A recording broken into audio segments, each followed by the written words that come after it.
All right, everyone. So we are going to go in here with a full auto HARD Hydra key. Now, this, all things considered, this is a pretty free-to-play friendly, if you want to call it that, team. We have Ninja, who most people would have gotten for free, especially people if you're working on higher levels of Hydra. You're probably someone that was around for Ninja. We have Inquisitor Shamel that is luckily just an epic, although void, but super, super awesome for a Hydra. We have Doom Priest in here, also an epic, Force Champion. We have Kantra the Cyclone, who is being boosted by Inquisitor Shamel. She is the key of this comp, and she was also a fusion if you guys were around for her. If not, and you vaulted her because she just seems quirky, trust me, Hydra is the time to bring her out. Then, of course, we have our amazing Lydia that you get by completing Faction Wars. She pairs super well with her turn meter boost with Inquisitor Shamel.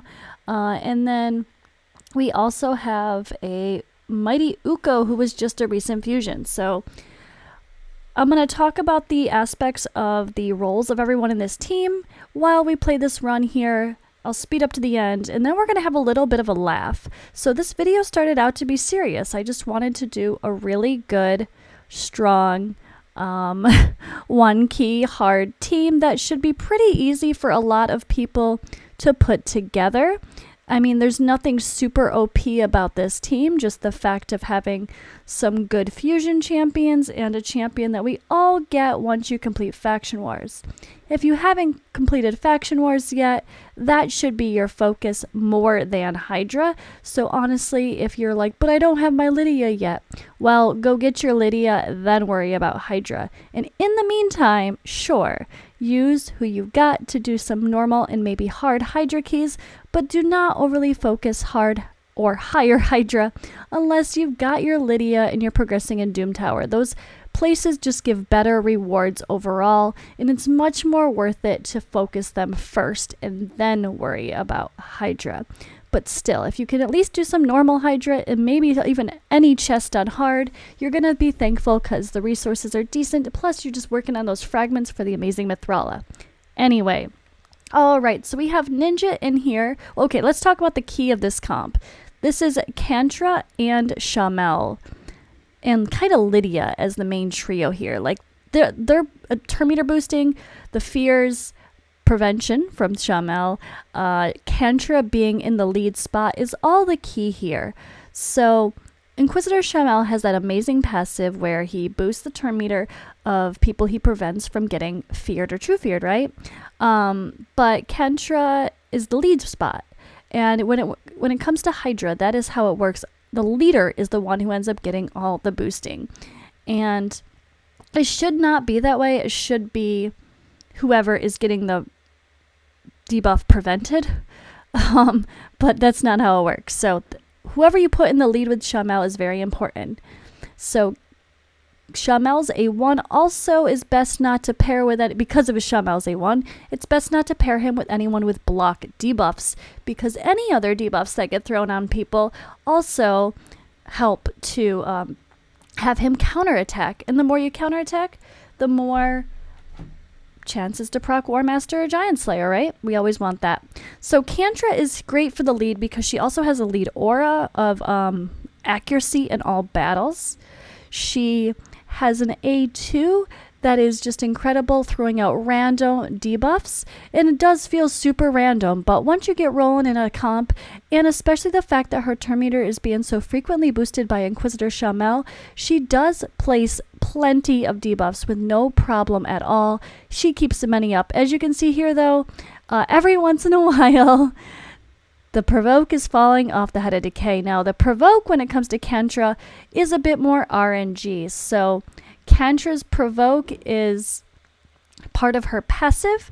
You have to have 5 or more debuffs on the target, and she'll place provoke at the start of her turn. Luckily, being boosted by Shamel, as we call it, she goes quite frequently. So, usually she has no trouble keeping up the provoke debuffs. Now, there's some very important things about this team that I'm going to show you guys at the end here, which is quite funny, honestly, but we'll get to that. So there's some missing gear in this team that is preventing this team from excelling so much more than it actually is, which is quite quirky because it's still a 1-key hard, no problem. But you'll see what I mean. So Kendra, Inquisitor, boom. Lydia has an amazing A1. She has turn meter boosting going on. She's got her A3 with the block buffs, which comes in handy for sure. And she's got her decreased defense and weaken on an AoE, and her increase speed and strength and buffs as well. So she's got a lot that she brings to this fight, and she's really great to pair with Shamel as well. When it comes to other protection, we do have Mighty Uko there on the end as our reviver, also bringing an increased speed increased speed buff. And they place an AoE with decreased accuracy and block buffs, also very helpful, of course. And decreased attack is an AoE as well. So I actually have Mighty Uko in a taunting set to be a backup provoke for dealing with the Head of Decay. Now, as people die and things get a little messy, that's when the Head of Decay is probably going to cleanse. But hey, we killed it there, no problem. So we also have Doom Priest in here as the only healer. She is our only healer on this team, and she's doing a damn good job. Now, Doom Priest in Relentless gear is key. That is such a big help. But funny enough, mine's actually not in Relentless gear. She's supposed to be, but she's not. So we'll get to that. That's the funny part. This was really supposed to just be a serious showing of a solid team for Hydra that you could probably take through Brutal.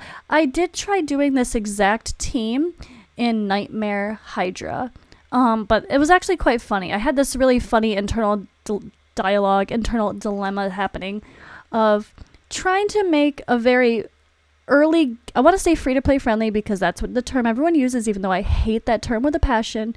But I wanted to make a team that looked more attainable for people. But then I was like, what the hell am I doing? It is Nightmare Hydra. Nightmare Hydra is not early game. It's not mid-game attainable. It shouldn't be. So why am I even trying to make it look that way? So I'm like, you know what? These are the people I need to be using in a hard Hydra key that's maybe more relatable for people. So that's why I brought them back down. And I mean, Ninja's definitely not necessary here.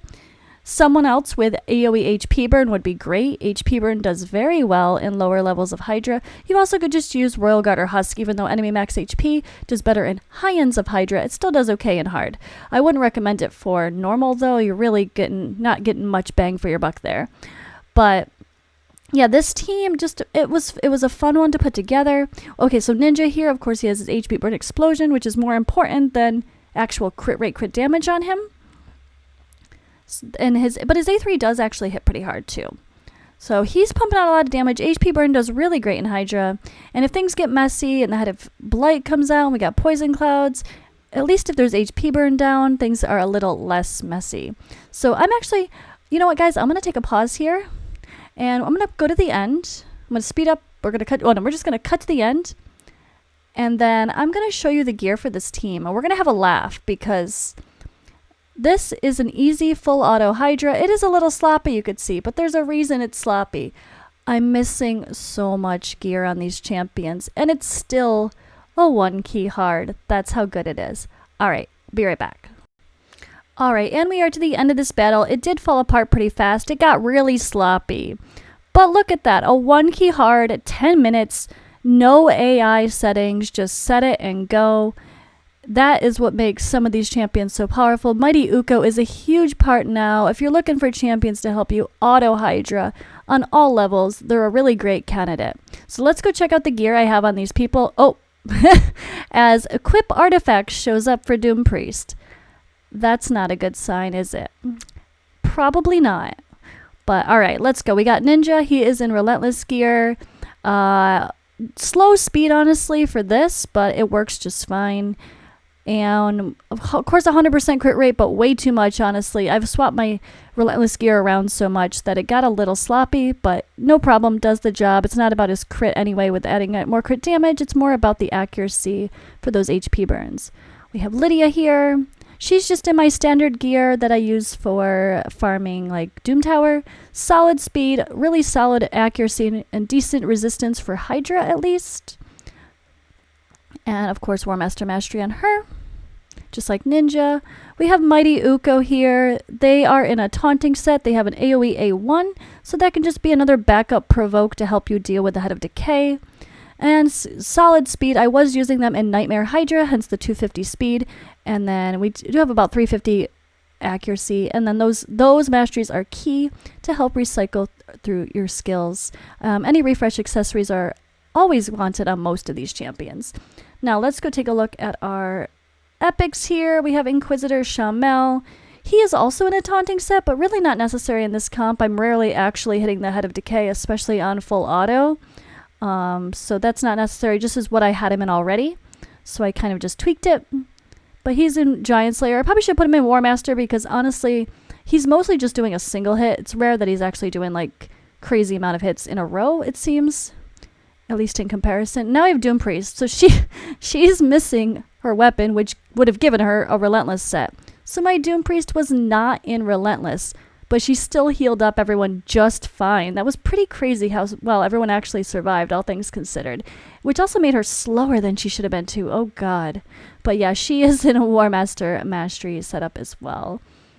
That's quite funny though. I can't believe I actually didn't even check their gear before I started playing. And let's end with the star of the show here, Kantra, the Cyclone. Let's go. Who's also missing 2 pieces of gear, including gloves, which is so important for survivability. She's missing the reflex set, which is kind of the key. So she was a bit slow. Her accuracy luckily was fine though. But everything else, all things considered, she never procced any reflex, did she? I don't think so. She could have though. That could have been way less sloppy. We could have had way less damage. But yep, solid 1 key, even though everyone was missing gear.